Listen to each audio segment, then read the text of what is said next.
Hello friends, कैसे हैं आप?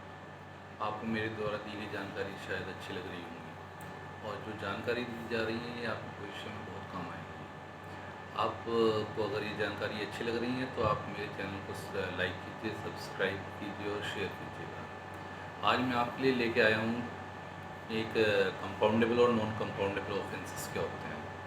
बहुत सी बार क्या होता है कि कुछ लोग जो हैं ज़्यादा आवेश में आके या क्रोध में आके कुछ ऐसे ऑफेंसेस कर देते हैं जिसका उन्हें बाद में बहुत ज़्यादा पछताना हो जाता है और ज़्यादा सीवियर नेचर के भी नहीं होते हैं। लेकिन जब एक बार कोई केस पड़ जाता है और डल जाता है तो फिर उसके बाद क्या है कि उसकी कोर्ट की जो प्रोसीडिंग होती है वो इतनी लेंदी होती है कि उस कोर्ट की प्रोसीडिंग में उनका मेंटल और फिज़िकल हरासमेंट बहुत ज़्यादा होता है।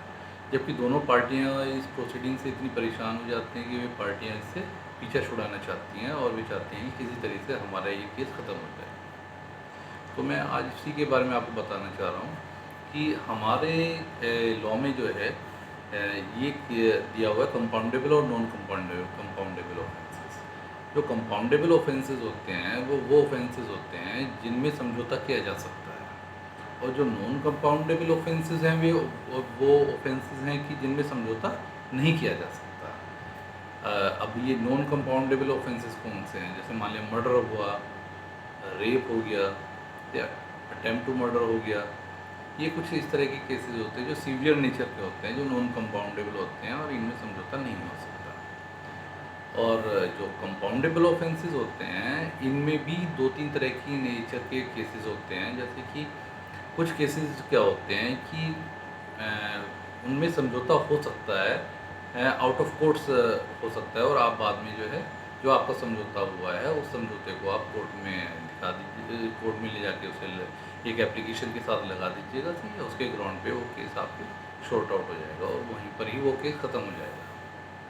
ठीक है, लेकिन कुछ केसेस में क्या होता है, कुछ केसेस में जो होता है कि with the permission of the court होता है। उसके लिए आपको पहले कोर्ट की परमिशन लेनी पड़ेगी और उसके बाद अगर कोर्ट की परमिशन मिल जाएगी तब आप उस केस को कंपाउंड कर सकते हैं। लेकिन जिन केसेस में कोर्ट के परमिशन की ज़रूरत नहीं होती है, ये उन केसेस में आप आउट ऑफ कोर्ट सेटलमेंट करके उस सेटलमेंट के डीड जो बनेगी आपकी, उस सेटलमेंट डीड की को एक एप्लीकेशन के साथ कोर्ट में सबमिट कर सकते हैं जिसके ग्राउंड पे आपका केस ख़त्म हो सकता है। तो इस तरह की जो केसेस के बारे में होते हैं, जैसे मान लिया कुछ छोटे मोटे हो जाते हैं, मान लिया किसी के साथ झगड़ा हो गया, 323 का केस बन गया, मारपीट हो गई, पता चला किसी ने किसी के दो चार चाटे किसी ने मार दिए, दूसरे जो है उसने भी उसके दो चार चाटे या मुक्के मार दिए। सही है, तो मतलब ये है कि छोटी मोटा झगड़ा हो जाता है। फिर उसमें क्या होता है कि पता चला कि गुस्से में दूसरी एक पार्टी जाके अपना थाने चली गई, थाने में जाके एफआईआर करा दी। एफआईआर करा दी, अब एफआईआर करा दी तो कोर्ट प्रोसीडिंग तो पूरी चलेगी। लेकिन ये है कि कुछ टाइम चलने के बाद जो है दोनों पार्टियां सोचती हैं कि भाई हम तो नहीं चाहते कि प्रोसीडिंग चले और हम तो अपना समझौता करके अपने अपने घर जाना चाह रहे हैं। तो उस परिस्थिति में जो है इस तरह से समझौता किया जा सकता है कंपाउंडेबल ऑफेंसेस में। तो हमारा जो क्रिमिनल प्रोसीजर कोड है, क्रिमिनल प्रोसीजर कोड के सेक्शन 320 में जो है इसके कंपाउंडेबल और नॉन कंपाउंडेबल ऑफेंसेस जो हैं उनकी पूरी लिस्ट दी हुई है कि कौन से कंपाउंडेबल ऑफेंसेस हैं और कौन से नॉन कंपाउंडेबल ऑफेंसेस हैं।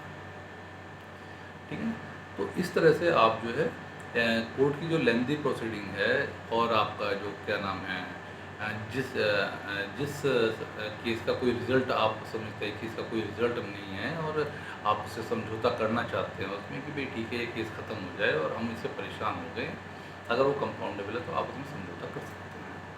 ठीक है, कुछ केसेस में ऐसा होता है with the permission of the court होता है, कुछ में क्या होता है जैसे मान लीजिए 323 का हो गया, तो इसमें क्या होता है कि जिस बंदे की चोट लगी है with the permission of that person आप समझौता कर सकते हैं।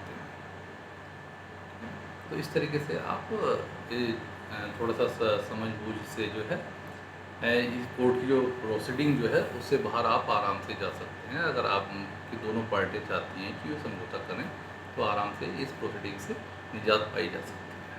ठीक है, धन्यवाद।